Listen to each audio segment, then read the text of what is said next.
postmaster rode his horse to Todd down the old dirt road with a Forsythia switch in his hand, where the wildflowers grow. He stuck that switch in the ground one day by the old post office door. Now every spring those yellow blooms come shining more and more. When the Forsythia blooms in Todd, you know the winter's gone. When the Forsythia blooms in Todd, the river's singing on.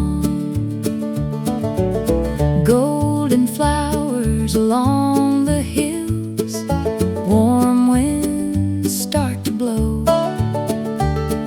The trout rise up, the river wakes down the new river road.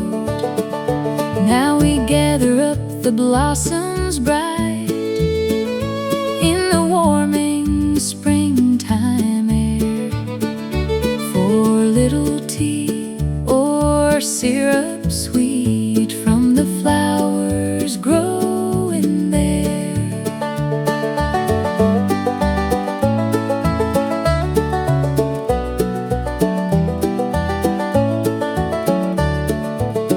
Those golden blooms beside the road tell every soul we know the river's awakened from its sleep, and it's time to fish